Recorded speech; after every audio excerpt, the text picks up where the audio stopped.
All right, welcome back, everyone, to Strange Planet Podcast. And in today's episode, we are going to be talking about the Trump arrest in Fulton County, Georgia, and the mugshot that did follow, which is a pretty big deal considering this is the first time in American history that an ex-president was arrested. And also, many of his enablers and goons have also been arrested, like Rudy Giuliani and Mark Meadows. The list goes on. Which is kind of funny if you think about it, because this is coming from the guy that said he was going to drain the swamp in 2016. You remember that bullshit? If anything, with all these indictments and arrests, now it's starting to drain a little bit, I guess. I tell you, anytime the Trump name comes up, the only thing I think of that really follows is broken promises and false hopes. Because that's the only thing he ever sells, and that's the only thing that's guaranteed. Because he doesn't give a shit about anybody but himself. So what are your takes on this, guys? Trump's mugshot, the arrests, and the fact that Fox News will do anything they can to try to cover this up. So, regarding Trump's indictment, this is the first time that we have a picture, a mugshot of a former president. This is the first time that a former president has, first of all, been arrested. This was his fourth arrest, but this is the first time that a jurisdiction, this time Georgia, decided to take a mugshot. And they did so because they were going to treat him just like any other criminal or any other person that was charged with a crime. And the reason the other jurisdictions declined to do it was, well, probably for a couple of reasons. One, it's kind of a politically charged event, naturally, because you're indicting a former president. But also, just taking a picture of a man who has been photographed more than 99% of the people in the world. We know how he looks. And so they decided that to take a mugshot wouldn't be worth it. Georgia, on the other hand, just decided, you know what? We do mugshots for all of the criminals we process, or criminal suspects or arrestees. Right, so why would he be any different? Right, we're going to treat him just like anyone else that comes through here. And he had to do it. The other ones were at courthouses, whereas this one was at a jail, the Fulton County jail. And so he had to, walk past probably, maybe not other criminals per se, but he probably got a look at the inside of a jail where he could have been held had he not posted bail. So it's an interesting time. It actually worked to his advantage, like many people suspected, in terms of him fundraising off of his mugshot. Now, I don't know, what to make of that, because obviously any other, at least on the Democratic side, and I suspect most Republicans, wouldn't, if they were arrested, wouldn't campaign using their mugshot as a positive advertisement tool.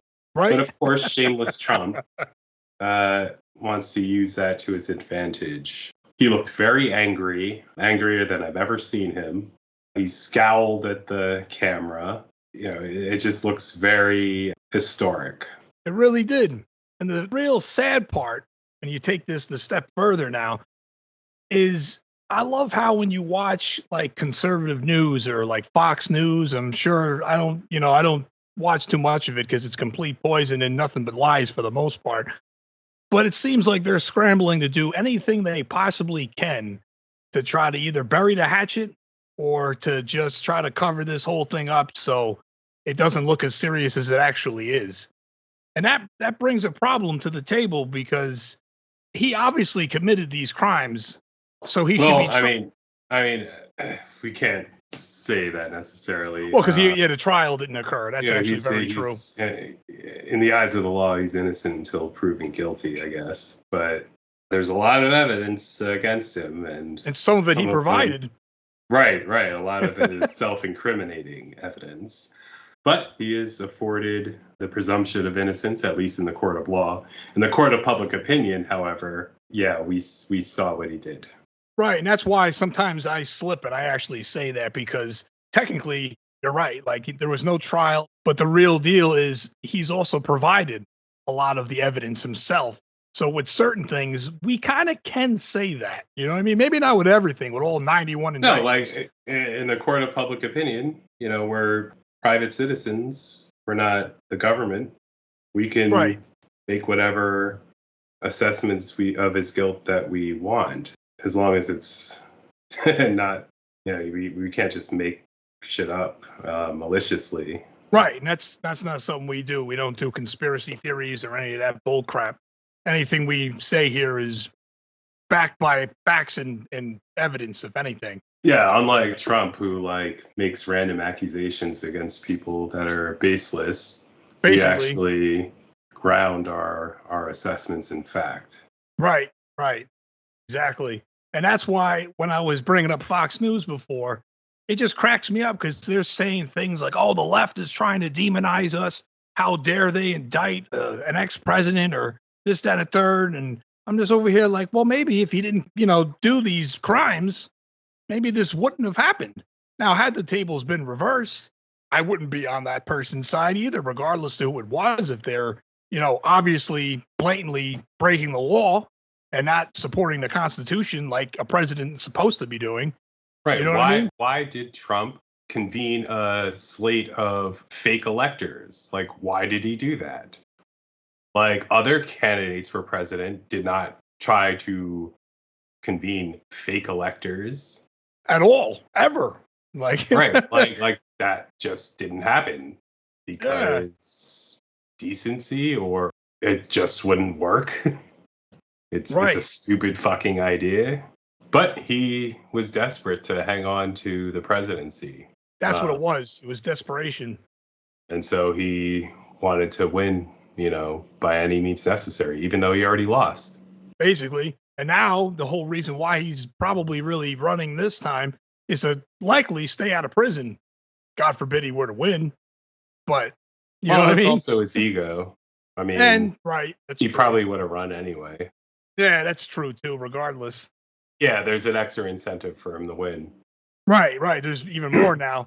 Can't go to jail if I'm in office. Can't put a sitting president in prison. Nope. Right?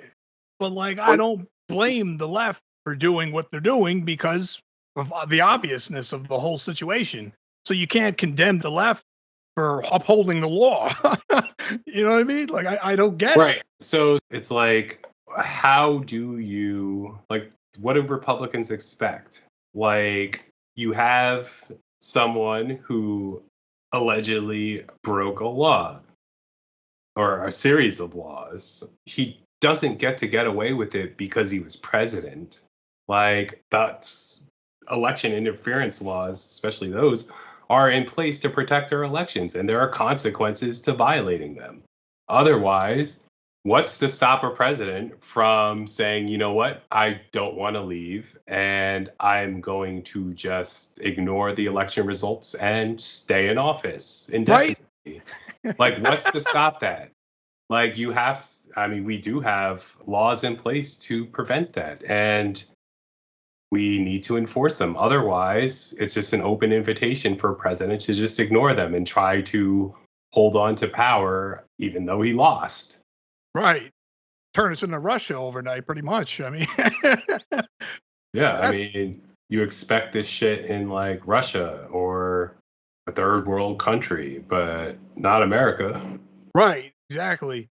And that's why I hate when they're trying to say the left's demonizing them and they're like, oh, how dare they do this? I'm like, well, they're doing what they're supposed to be doing. Because damn well if the tables were reversed, oh man, it would be so the opposite of what they're saying. They would be doing exactly the same thing times 20. You know what I mean? Oh, but it's not like these things are made up. Like, he convened a fake slate of electors. He called the Georgia governor and tried to pressure him to find the votes. He and his co-conspirators harassed, election officials. Even try to get Mike Pence to overturn it. Right. He tried to get his vice president to disregard his constitutional duty. And I give Pence credit for sticking with the Constitution. I'll give him that. Right. I mean, he and that's just the Georgia charges. Like, he's done. Like, no one told him to take those classified documents to Mar-a-Lago, and then when the government asked for those documents back, no one told him to refuse to give them back. Like, or hide them. Yeah, I mean, he moved them around and hide them. But then even the ones that, we knew he had them, he just said, no, I'm not going to give them back. Right? Like, like, how do you say that and expect not to be charged? Right. Like, he had an opportunity to return them, even though he shouldn't have had them. He had an opportunity to return them. And they try to say, oh, well, Biden had classified materials. Sure, they discovered classified materials at, I forget what, I think it was an old office that Biden had when he was vice president, right? So, they found the documents, and you know what they did? They called the authorities and notified them that they had the documents and wanted to return them. And they did return them. And there you that's the way you properly handle it. Yeah, like, I would like to say, like, first and foremost, when you're in charge of classified materials, it's your responsibility to maintain what's called positive control over them at all times. Like, you're not supposed to let them out of your sight without locking them up and keeping them under your control. Right. So, and you're supposed to return them when your need to have them is no longer there. Now, you're supposed to turn them over. That doesn't always happen, especially if you're dealing with a lot of classified documents. Things don't always happen in a timely manner, and it's easy to see how things might become disorganized or get misplaced or whatever. That's still not acceptable, but it's not criminal to the extent that you see Trump, who like literally put them in boxes and knew they were in there and like moved the boxes around to different places and showed the documents off to different people. And then lied about it. And then, he lied about it. And also then when confronted about it, like, hey, can you give us the documents back? He said no. It's unbelievable. Like, that's just inviting an indictment. I'm sorry. 100%. And so, like, what do you expect the government to do when someone has classified documents and they are asked for them and they refuse to give it back? Like, what do you expect the government to just say? Oh, well, keep them. No. Yeah, but like, you know what? Just, Like, maybe we were wrong. He needs to be held accountable for his, belligerence. You're not supposed to have those documents when you're not the president of the United States. Right. And you said the key word there, which is accountability, because that's one thing this guy has not had his entire life. You know what I mean? So he probably feels like he might be being persecuted, but for someone that's never been held accountable for any of his actions, that may feel like that after a while. You know what I mean? And that's because of your actions. You know what I mean? He's like a little baby, if you think about it. Like, it's unbelievable. He's an unaccountable baby. Yeah, and this is the first time he's actually being held accountable for something terrifying, clearly, that he, especially with the nuclear documents and all those files he wasn't supposed to have. Like, this is the first time, it seems like. It took a while, but even throughout all of his other corruption, long before he was ever president, he just did whatever the fuck he pleased, it seemed, and it was okay, I guess. You know what I mean? Or he just paid somebody off. He essentially dared them to do it. Yeah, that's what it was. So I don't blame them one bit for doing it because that's what needed to be done. When, just like you said, when Joe Biden was asked about his documents that he probably shouldn't have had at the time, what did he do? Turn them over right away. Same thing with Yep. Hillary's emails. She didn't say no. She said, go ahead and knock yourself out. And what did they find? Nothing. You know, you know what I mean? So when they found something with him, and that's what they're trying to cover up. They found more than Right. something with him. He had nuclear secrets. Right. Imagine that with Iran Like, and what do you? Yeah, and plans for attacking Iran. Like, yeah, you shouldn't have military plans for attacking another country in your possession. in your bathroom. Right. If you aren't, in a position of responsibility for that. And as an ex-president, he is no longer in a position of responsibility for that. And so he had no business having them and refusing to give them back. He just invited indictment. Basically, it was just like handing it over pretty much. And then he's surprised when it happened. That's the hilarious part. Like, like really? You're surprised? Like, most of Yeah, us he are thought in the he thought sidelines, he was dude. untouchable. Exactly. He has this title of president or former president. He thought that just like made him, like, gave him diplomatic immunity.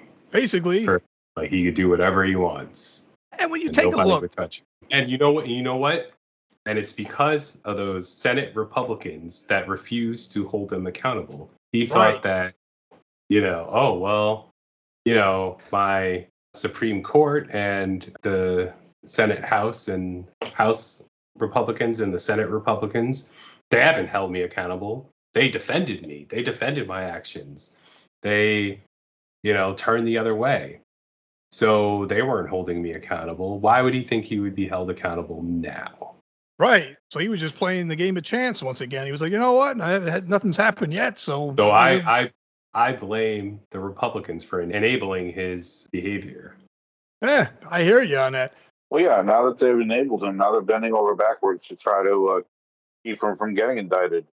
I mean, the Georgia GOP is trying to remove Fannie Willis from that indictment, and it's ridiculous because if they can't win in court, let's just remove the people from the court, and this way we don't have to deal with it.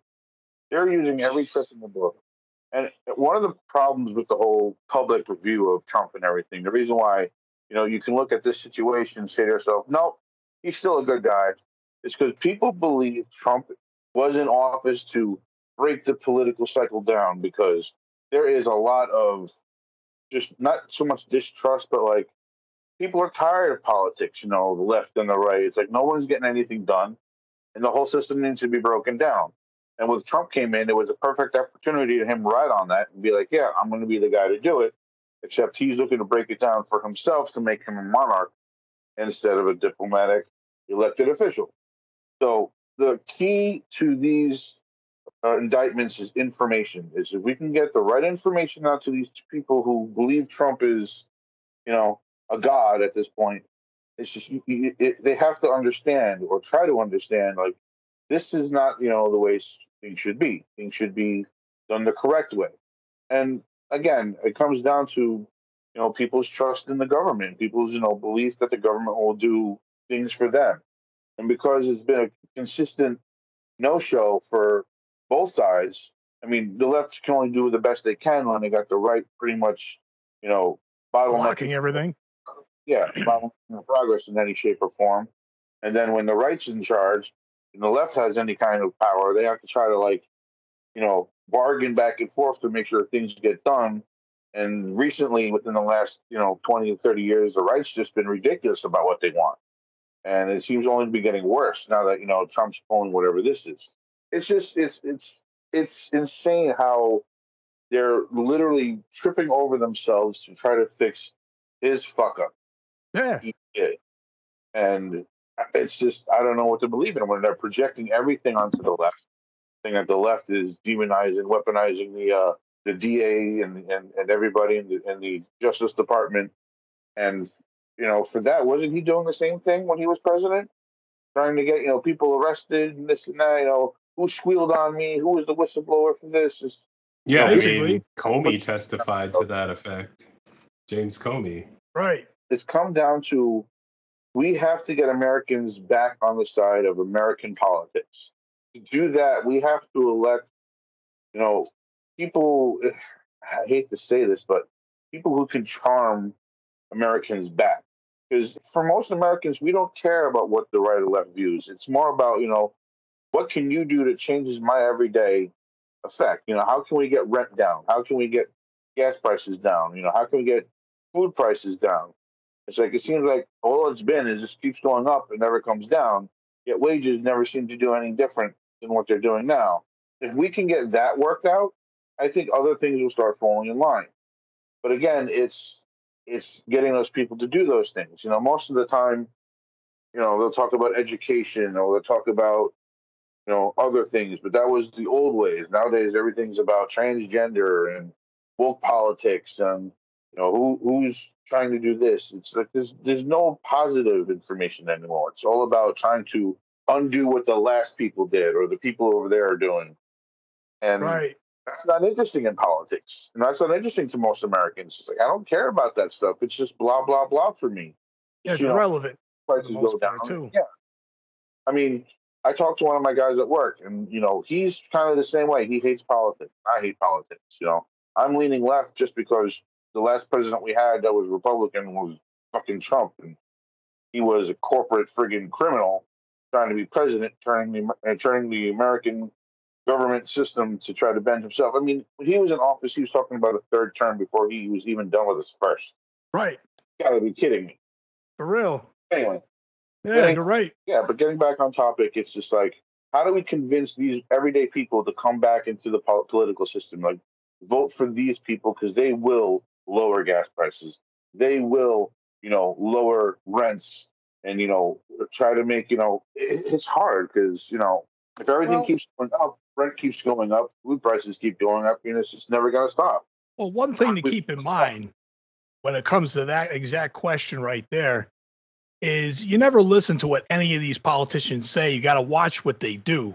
Now, if you look just in this past term so far with Biden, the initial plan that he had for his infrastructure plan actually had a lot more involved in it. But you know who took that out? The Republicans.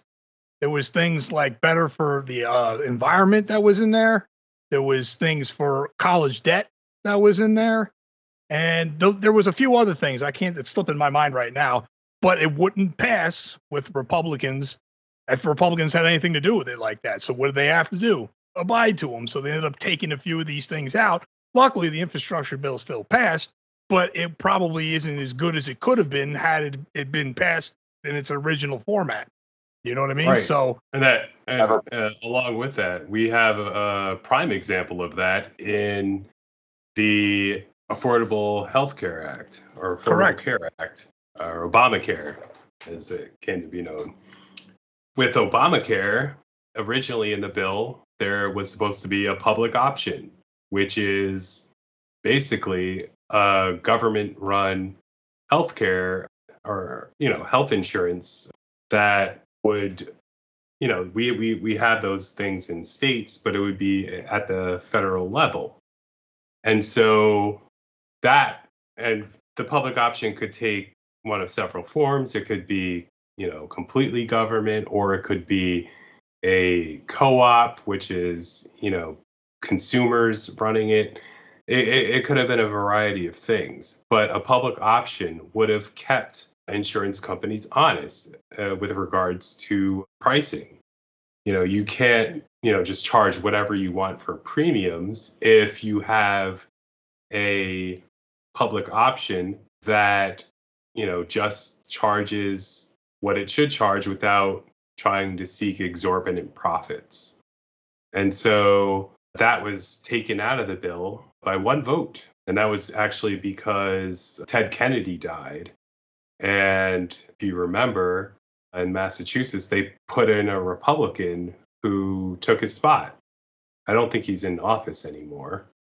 But for a while, they had a Republican senator from Massachusetts who, basically made the Democrats take the public option out of the bill in order to allow it to pass because of the filibuster.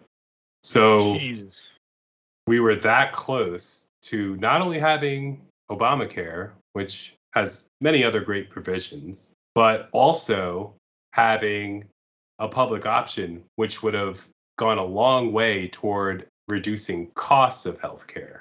Jesus. And, that's why we can't have nice things. It's because it takes so much political will to have 60 vote majority to overcome a filibuster, because you need that 60 votes to pass anything pretty much in the Senate. Right. Otherwise, they'll just say, oh, we're going to filibuster. And even the threat of a filibuster is enough. Like, you just need 60 votes. There's no point in even holding a vote if you don't have 60. Right. And if you also keep in mind, while we're on the topic, the Republicans are pretty much the reason why Roe v. Wade got overturned, too. That's not the Democrats that did that. Yeah, that's the Republicans once again. So it's funny how they, you watch their. Well, I mean, they see that as a victory. They do. It's like, that's the sad that's part. what they were aiming for decades. That's actually very true. It is, and it's sad because, once again, that's another right that was taken away from women, specifically for that note. You know what I mean? But it's just sad to see that so many people are gullible enough to listen to whatever, like, conservative news. At this point, it doesn't even matter which one you choose. They'll just listen to whatever they say, and it could be hypocritical, it could be wrong, it could be entirely not factual, and they just go with it. Somehow somehow that makes sense. And the saddest part about it all is it's not true. So they're like trying to demonize one side about specific things that they did. You know what I mean? So it's just insane, and yet it just keeps going on, and it persists. Well, I mean, given everything that we're seeing that's going on, we know that there's a problem with the system. There has to be. For this to have gotten this bad, for this could even be a possibility, there has to have been a breakdown in the system somewhere. I mean, we could sit here and talk about it all night of where, these weaknesses are, or, what the situation is. But at the end of the day, it's coming down to votes, and it's coming down to where these votes are coming from, where they're going to. And, I don't want to say just vote and that'll work, because, yeah, we'll see how good that does. But it's more along the lines of, we need people who are willing to change things. And, those types of people are hard to find, because I know that the political system would really put their thumb on top of them if they really wanted to change them. Well, to be honest with you, as far as changing things go, it really matters who you have that's going to make the change. Because at the rate we're going right now, if you throw a Republican in there, you saw the debates. What do they want to do? Now they want to get rid of the Department of Education. That's not going to help anything. Yeah. You know what I mean? Like, this is insane. So to me, it almost seems more likely that if you have a Democratic president in office and say the Supreme Court is not Republican, you might see some pretty big changes, and some of which will affect your life in a positive way, or in some positive way. Maybe not major, but it'll still be some way. But I'm telling you, if you get another Republican president there, they're going to say whatever the fuck they want to buy you and to buy your vote. And in the minute they're in office, you're going to get the same thing basically Trump had, which is nothing. You're not going to get shit. Because remember what I said, watch their actions. Don't listen to what they say. You know what I mean? Because they're going to say whatever the hell they want to reel you in. And I guess, the right over there, they just believe whatever they say, regardless to the facts and reality of situations. Well, all right. Here's one of somebody else's argument that the reason why Trump was a good president. And help me out with this, Brooke, if you know the answer. They said that gas was much cheaper in the 4 years that Trump was president than it was before and after he was president. So I do remember gas spikes. Where did those really come from? Was those because, those presidents let that go by? Or I can add one thing, but I'm sure Rook can elaborate a little bit more. But I don't know if this country realizes that the president doesn't necessarily set the gas prices. That's not something he can do, really. No, you're right. But they can influence gas prices to a certain extent. But no, they don't set gas prices. We're not an oil cartel. Right. You have private industry here. We have ExxonMobil and BP, and well, that's actually British, but they have an American affiliate. But in any case, we have oil companies that set prices, but it's operating in a global market. So you also have to compete with a cartel, which is OPEC, which is the Middle Eastern countries that come together and set oil prices. And Right. so, they have a huge sway on the market. And I guess part of the sort of influence that Trump might have had is by kissing the Saudis' ass and turning a blind eye to like atrocities, like when they killed that guy, the journalist Khashoggi. He just kind of said, "Oh, well, I guess that's okay. Kill an American journalist. That's fun." Right. And we have strategic reserves, oil reserves that a president can release to decrease prices because that adds supply to the market. But we can't do that indefinitely. They're strategic reserves for a reason. We need it in reserve in case, OPEC decides, you know what, we're just not going to give you any oil. Maybe because some of our countries are at war with you, and you know what, you're not going to have oil to fight this war.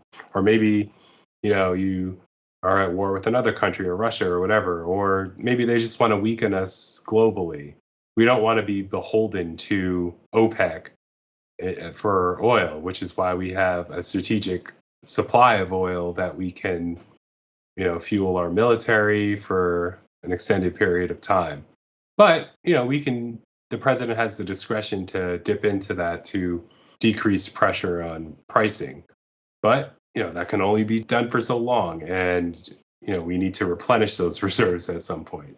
But yeah, there's gas taxes, which also play a role. But you know what? One of the things that we have done to reduce upwards gas price movement is developing renewable energy. And the more we do that, the more competitive it will be with oil, which will reduce the price of oil. But for years, Republicans have been dragging their feet with regard to helping our country develop renewable energy. And before they were just like, oh yeah, like, these electric cars, blah, blah, blah. We don't want them. Obama actually increased fuel efficiency standards, over the long term. And that was something that, also helped curb gas price increases. But okay. There's like... So, all right, I didn't mean to cut you off, but I want to interject this end up with.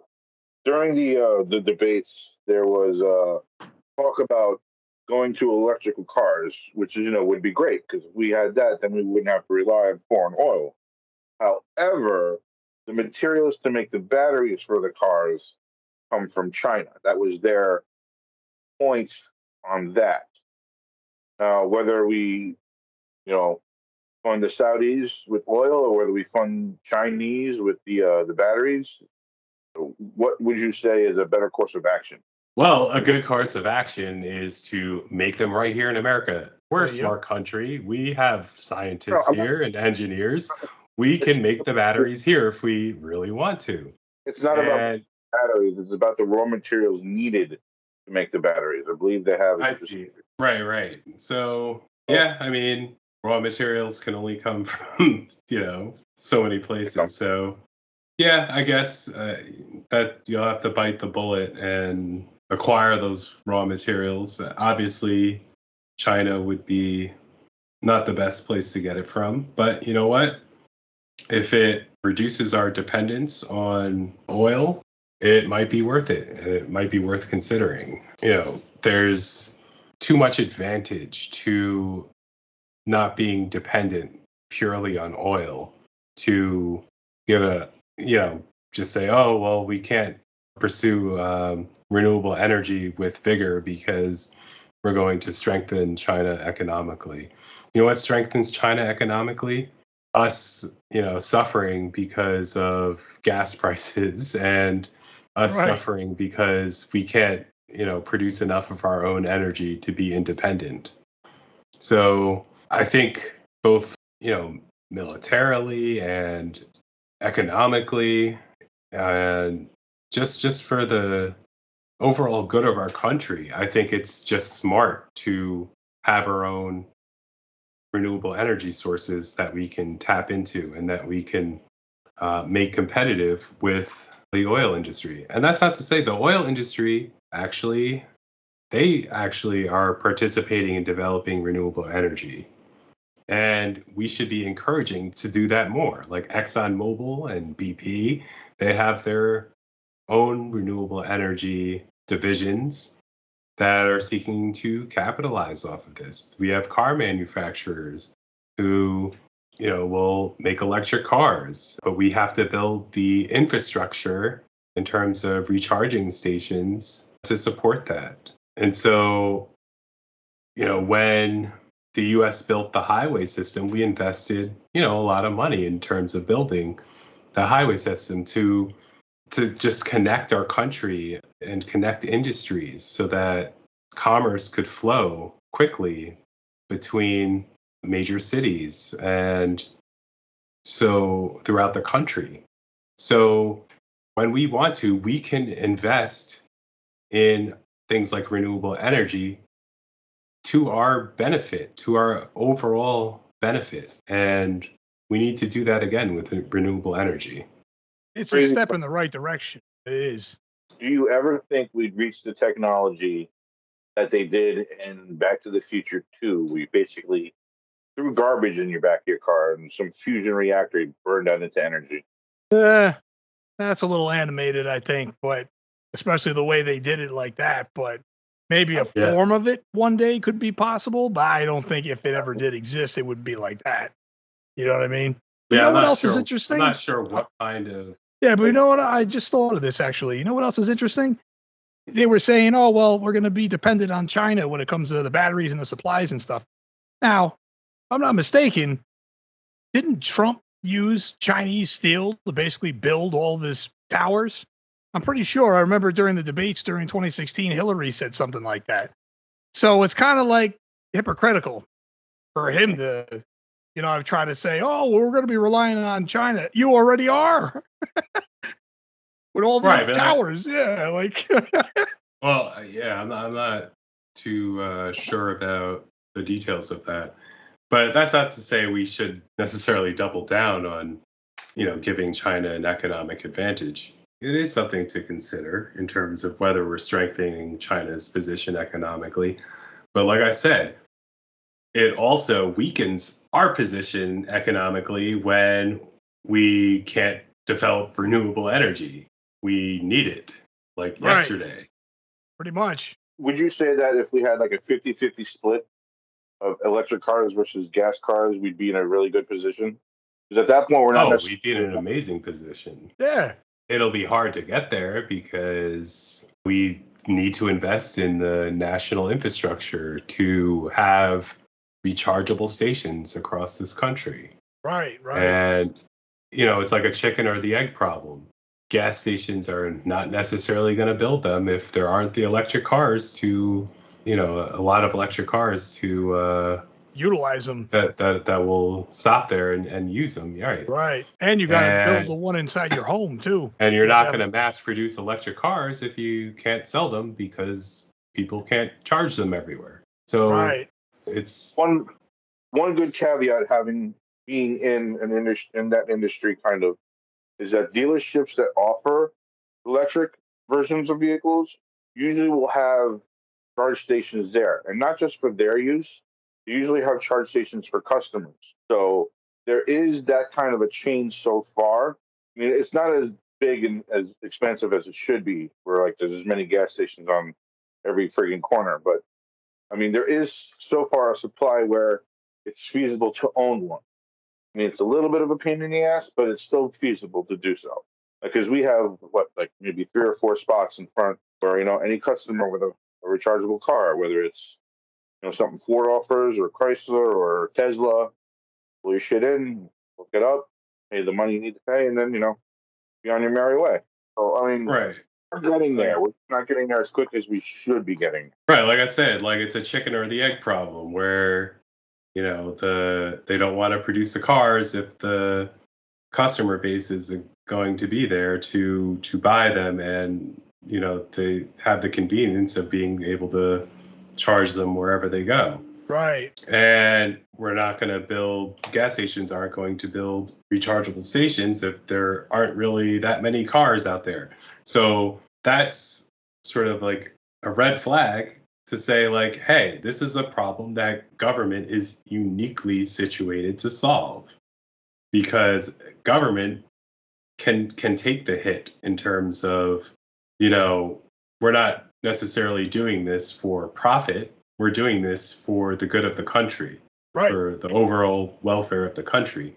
So in the future, so we're going to invest in this, like highways, for instance. Yeah. Like, if you relied on private industry to build highways, we'd never have them, because who wants to build a fucking highway, especially at a time when not as many people own cars or, really had the will or the means to travel far distances in them. But the government said, hey, like, here's a way that we can connect all of our cities in this country. Here's a way that we can transport goods much more quickly and safely. And so, companies maybe didn't want to sort of build their own highways or, buy up the land and pave the highways. And, that would, like, no company in their right mind would do that. But, the government could, because it's not beholden to a quarterly profit and bottom line. They can look toward the future and say, this will benefit our country and we can invest in it as a country. And so that, getting back to that sort of approach or that perspective in terms of government is something that I think is getting lost in modern politics. Obama tried to restore that sort of sense of, like, government can do these, like, amazing things that it has done in the past to step in where private industry, they can't really do this because they're, beholden to quarterly profits. Yeah, they might lose. I see what you're saying. Well, it's not that they might lose. It's just not profitable for them to, especially short term, to be like, oh, well, like, let's, do some basic scientific research, like in terms of, like, drugs. Like, a lot of the basic scientific research is done at the public university or private university with public funding level, or it's done by, government scientists, like at the NIH. So you have to, like, the government is able to do these very non-profitable things that then facilitate our private industries to make profit. So, like, even though it wouldn't immediately benefit a company to build a highway, companies profit from highways being there. They're able to transport goods across the country. That's why there's all these trucks just carrying goods, deliveries, to various stores around the country. And they do so quicker than it would be if we didn't have highways and they had to navigate local roads or, it's a solution that only government can do because private industry won't. Exactly. They have no, like, incentive to. Right. I think the first real step, though, to getting more electric cars on the road is to get those electric pumps out. That would probably, make the incentive a little bit bigger to get an electric car, knowing that you can go, right down the road to an electric pump. If people start seeing electric, pumps, well, they're not pumps, but electric recharging stations at their local gas station, they'll say, hey, like if I buy an electric car, there's like electric charging stations everywhere. I wouldn't have to worry about that. And that's like, that removes a barrier to people considering purchasing an electric vehicle. But that's all we got for this week. Strange Planet will have new episodes on YouTube every Friday. Thanks for listening, and we will see you next week.